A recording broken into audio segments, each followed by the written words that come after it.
breaking news right now. Police are looking for at least 2 people who they say set a bus on fire. Business owner on Jefferson Street called 911 after spotting flames.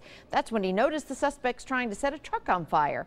They took off as the firefighters got there. They got the fire out, but the bus was destroyed. Nobody was hurt, but officers are now looking for the suspects. As soon as we get more information, we'll pass it along. Shots fired outside of a mid-state outlet mall. 2 people go to the hospital, and police are trying to track down the shooter. It is our developing news this morning. Investigators say the victims were shot during some kind of altercation at the Lebanon Premium Outlet Mall. They're expected to be all right. If you have any information, call the police, 615-444-2323. And Steve, new this morning, a Clarksville woman is safe after being kidnapped from Montgomery County and held up in Louisiana in a hotel room there for days. News Channel 5's Cuthbert Langley joins us from the smart screen this morning. And Cuthbert, do we have any idea or police know why this guy took this woman 500 miles away? Amy, right now authorities tell me the suspect took the woman down to Slidell, Louisiana to try and escape from criminal charges he had in Clarksville, but we don't know the relationship between the two. But get this, it was a single text message that's being credited with saving this woman's life. Here are the details. When police heard more that she was held up in a hotel room again down in Louisiana where the suspect, Lee Meadows, repeatedly attacked her.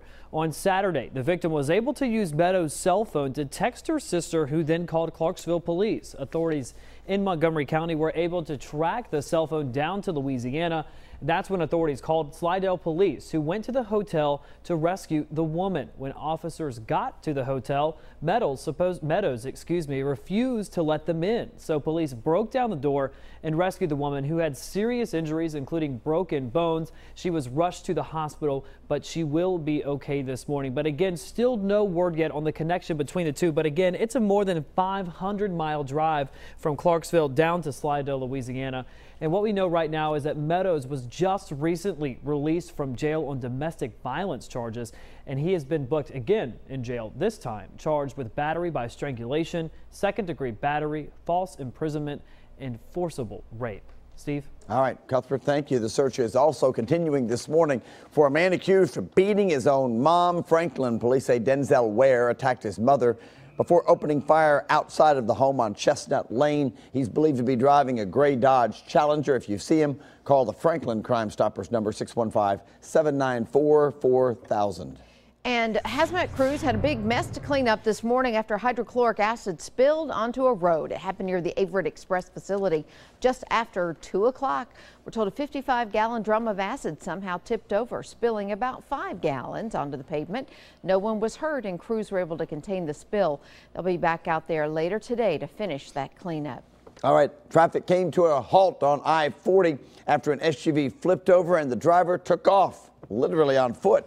Police found the crashed vehicle in the westbound lanes near Charlotte Pike around midnight, so about 7 hours ago. A few lanes were shut down for a brief time. Officers investigated. Where's the driver? No one could tell. It's unclear if they've been able to track that person down as of yet. A little bit earlier, a bad crash sent a motorcyclist to the hospital. This was around 8 p.m. along Briley Parkway, the ramp there last night.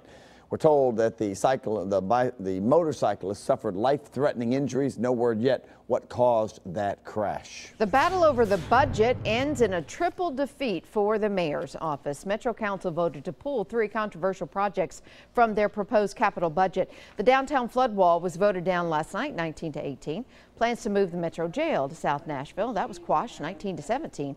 And funding to move the police headquarters to Jefferson Street was denied, 22-14. They're pushing too hard, pushing too fast. I'm hearing stories about backroom trades that would turn your stomach if they're true. Don't take away this funding. We had just a few people with loud mouths talk about their position on this. Mayor Carl Dean and Sheriff Darren Hall both released lengthy statements about the council's decision. You can read them on our website, newschannel5.com. And coming up at 7:30 this morning, we're going to hear how some members of the community feel about the outcome. Well, the Metro Police Department does have 54 new officers this morning. The men and women graduated from the police academy yesterday. They have been going at this for 22 weeks, intensive classroom and physical training. That ceremony was held at the First Baptist Church up in JOELTON. Mayor Carl Dean oversaw the swearing in, making it the last group of trainees to graduate during his 8-year tenure. Congratulations to those new officers. It is a first for the White House Fire Department here in the Mid-State. A 75-foot-long state-of-the-art fire truck delivered to the firehouse yesterday. It's the first ladder truck in the White House Fire Department's history. Very nice. So traffic's moving again after water main break caused part of a roadway to cave in yesterday. The 12-inch line broke on Annex Avenue in West Nashville. Metro Water officials tell us it left a few dozen customers without water. Crews worked around the clock, though, to fix the break. Now that road is back open for traffic. All right, good.